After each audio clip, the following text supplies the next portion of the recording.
ఏమండి, సంక్రాంతి పండగలు అందరూ బాగా చేసుకున్నారా?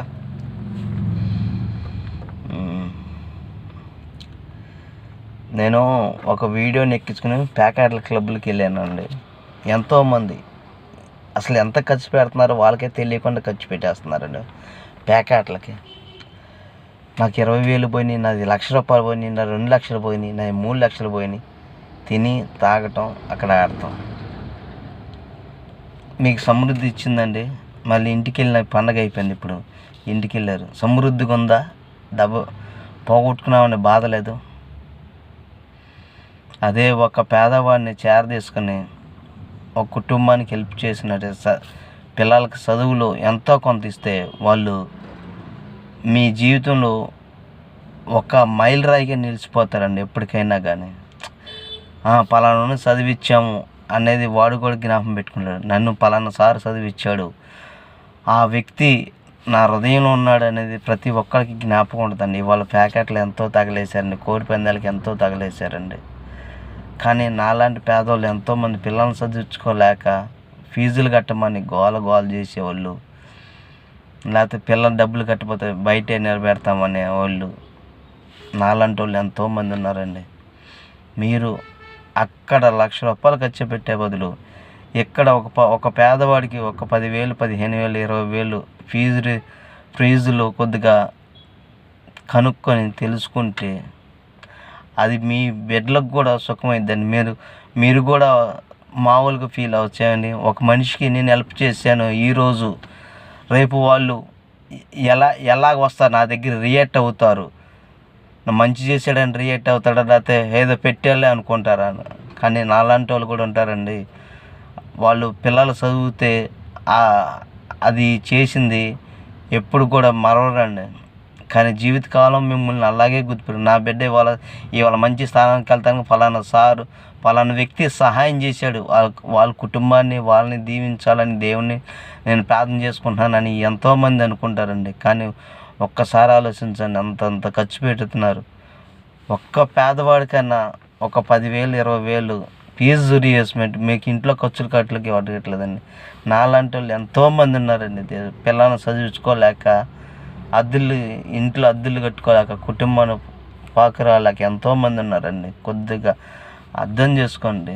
ఎందుకంటే వ్యసనాలకి ఎంతో కాలం. ఇవాళ అమెరికా చూశారు కదా పరిస్థితి ఏ రకంగా ఉందో. ఎంత డబ్బు ఉన్నా కానీ లాస్ట్కి చితిమందులో వెళ్ళిపోద్దండి, మనకి ఏం తీసుకెళ్ళడానికి ఉండదండి. అందుకని ఎవరైనా కానీ ఈ వీడియో చూసి షేర్ చేసి ఒక పేదవాడినైనా చదివించండి. అది నీ పిల్లలకు కూడా ఎంతో విలువైనదిగా ఉంటుంది. ప్లస్ నాలాంటి వాడికి మీ ఒక పేరు చెప్పుకోవడానికి కూడా అవకాశం ఉంటుందండి. ఎందుకంటే మా బిడ్డల కోసం నేను ఎంతో తాపత్రపడతాను. కానీ ఎంత తాపత్రపడినా నీతి నిజాయితీ ఉంటే అబద్ధం ముందు ఇది గెలవలేదండి. అందుకని నేను ఎంత నీతిగానే ఉంటున్నానండి. అందుకని దేవుని భయంతో నేను నీతిగానే ఉంటున్నానండి. ఎవరి దగ్గర పని చేసినా కానీ నీతిగానే జీవించాలనుకుంటున్నానండి. అందుకని నేను ప్రతిదీ కూడా వీడియో రూపంలో పెడుతున్నానండి. ఆలోచించుకోండి. ఒక్కలన్నా నా బిడ్డ లాంటి వాళ్ళు నేనే ఉన్నానండి. ఒకరి జోలు ఎందుకు, నేనే సహాయం కోసం అర్థిస్తున్నాను. ఎందుకంటే నా పిల్లల ఫ్యూచర్ ముఖ్యం నాకు. ఎందుకంటే నేను మనిషిగా పుట్టినప్పుడు నాగలాగా నా పిల్లలు కాకూడదని నేను ఎంతో ట్రై చేస్తున్నాను. కానీ ఇవాళ ఫీజులు, ఇంటద్దులు, నేను ఇంటద్దేనండి ఉండేది. నాలాంటి వాళ్ళు ఎంతోమంది ఉన్నారండి. ఒక్కరినైనా మీరు చదివిస్తే మీ ఒక నెల ఒక 2 రోజులు షాపింగ్ చేసినట్టు కాదండి మా డబ్బు మీకు ఇవ్వాల్సింది అనుకునేది. అందుకని ఒక్కసారి జ్ఞాపకం చేసుకోండి సార్.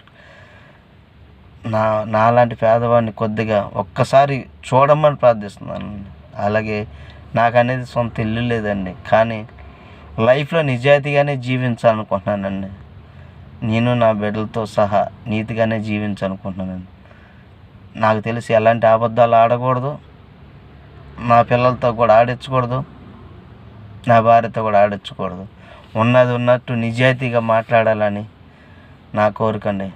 నేను అందుకే నా పిల్లల కోసం నేను ఎంతో తాపత్రపడుతున్నాను. కానీ అయినా కానీ నాకు వెనక్కే తంతుంది కానీ ముందుకు రావట్లేదండి. అందుకని ఎవరైనా నాలాంటి వాళ్ళకి సహాయం చేసే వాళ్ళు ఎంతోమంది ఉన్నారండి. నాలాంటి వాళ్ళు ఎంతోమంది ఉన్నారండి. కొద్దిగా జ్ఞాపం చేసుకోండి. నాకు తాగుడు అలవాట్లు, సిగరెట్ల అలవాట్లు అలాంటివి లేవండి. నాలాంటి వాళ్ళు ఎంతోమంది ఉంటారండి. జ్ఞాపం చేసుకోండి.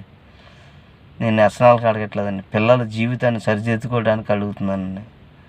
ప్రతి ఒక్కళ్ళు జ్ఞాపం చేసుకోండి. ఎందుకంటే నాలాంటి వాళ్ళు ఎంతోమంది ప్యాకెట్లు ఎంతో ఖర్చు పెట్టారు. నేను కళ్ళెదురుగా చూసానండి. అందుకని మీరు ఒక్కసారి అర్థం చేసుకోండి. సారీ అండి మిమ్మల్ని అడుగుతున్నానని. కాకపోతే ఏంటంటే నేను ప్యాకెట్లో చూసిన డబ్బు ఎక్కడ చూడలేదండి, అందుకని అడుగుతున్నానండి.